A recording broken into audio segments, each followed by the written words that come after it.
हमारे साथ गौरव सावंत जुड़े हैं जो यहां से कार्यक्रम को आगे बढ़ाएंगे। ग्राउंड जीरो पर वो मौजूद हैं, उस जगह पर जहां पर लगातार हमला हो रहा है, रूस लगातार वहां पर अटैक कर रहा है। ओवर टू यू गौरव।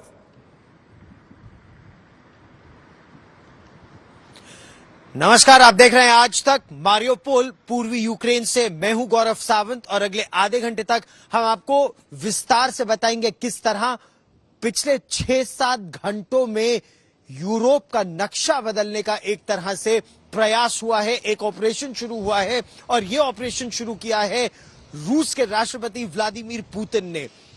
अब से लगभग 6 घंटे पहले एक के बाद एक मिसाइलों और बमों से यूक्रेन पर हमला किया गया। और हम आपको यह भी बता दें, इस समय की बड़ी खबर जो आ रही है कि यूक्रेन के राष्ट्रपति व्लादिमीर ज़ेलेंस्की ने यूक्रेन के लोगों से यूक्रेन के बचाव में आगे आने के लिए कहा है कि अगर आप हथियार उठाने में सक्षम हैं तो आप उठिए, हथियार उठाइए और यूक्रेन की रक्षा कीजिए। If you are an able bodied man and woman, ये उनके शब्द हैं कि अगर आप हथियार उठाने में सक्षम हैं, अगर आप हथियार चलाना जानते हैं तो हथियार उठाइए और यूक्रेन की रक्षा के लिए सामने आइए। क्योंकि यूक्रेन पर इस समय जो एक तरह से हमला हुआ है, और अभी आप मेरे पीछे सुन सकते हैं ये विस्फोट की आवाज रुक रुक कर अभी भी आ रही है। कुछ समय पहले एक बार और विस्फोट हुआ था, एक और विस्फोट हुआ था। यूक्रेन के राष्ट्रपति ने यह गुजारिश की है अपनी ही जनता से, सेना की मदद में सामने आए, सेना की मदद करें और यूक्रेन की रक्षा करें। एक के बाद एक यूक्रेन के कई भागों में हमला हुआ है।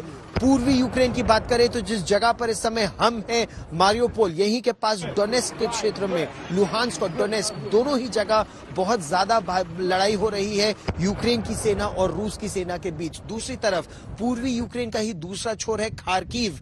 खार्किव में भी इस समय लड़ाई हो रही है, बमबारी हुई है और वहां पर कई इमारतों को नुकसान भी पहुंचा है। इसके अलावा कीव जो यूक्रेन की राजधानी है, उसके आउटस्कर्ट्स पर क्या किया है यूक्रेन के राष्ट्रपति ने? उन्होंने सेना से कहा है कि वो देश की रक्षा करे, सीमाओं पर रक्षा करे। यूक्रेन के एयर डिफेंस सिस्टम को रशिया ने बहुत नुकसान पहुंचाया है। दूसरी तरफ यूक्रेन ने दावा किया है कि उसने रशिया के 1 नहीं 2 नहीं 6 विमान और हेलीकॉप्टर गिरा दिए हैं। यह भी दावा किया है कि रशिया की सेना के कई जवान इस ऑपरेशन में अब तक मारे जा चुके हैं और ये ऑपरेशन अभी भी चल रहा है। दूसरी तरफ रशिया ने यूक्रेन के हवाई अड्डों को निशाना बनाया है, एम्यूनिशन डिपोज को निशाना बनाया है और लगातार निशाना बनाते जा रहा है। अब से थोड़ी देर पहले ठीक मेरे पीछे एक विस्फोट की और आवाज आई थी और उस विस्फोट की वजह से जो सामने आप तस्वीरें देख रहे हैं, ये तस्वीरें हैं यहां के एटीएम की।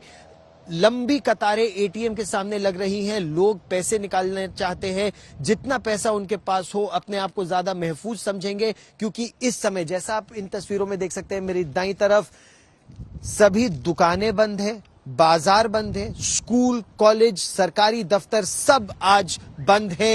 इस हमले के बाद अंदेशा ये है, ये जो हाई स्ट्रीट है इस पर अब से थोड़ी देर पहले बड़ी संख्या में टैंक, बख्तरबंद गाड़ियां, तोपें, ट्रक, बड़ी संख्या में सिपाही सीमा की तरफ गए थे जो यहां से महज 20 से 25 किलोमीटर दूर है।